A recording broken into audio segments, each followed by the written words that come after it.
एकदा एका हिरव्यागार जंगलात गोलू नावाचा खूपच चपळ ससा राहत होता. तो नेहमी म्हणायचा, मी सगळ्यात वेगवान आहे, माझ्याशी कोण स्पर्धा करणार. त्याच जंगलात मिटी नावाचं शांत आणि हळू चालणारं कासव राहत होतं. तो कमी बोलायचा पण खूप समजूतदार होता.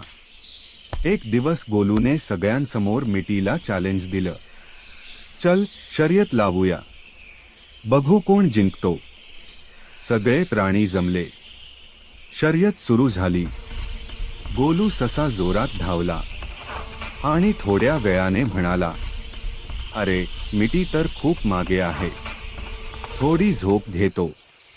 तो झाडाखाली झोपून गेला. मिटी मात्र थांबला नाही.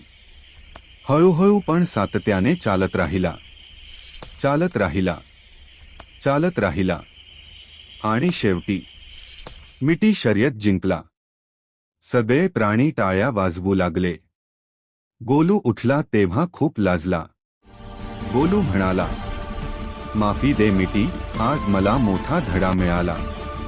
मिटी हसून म्हणाला, हळू चाललं तरी चालत राहिलं तर यश नक्की मिळतं.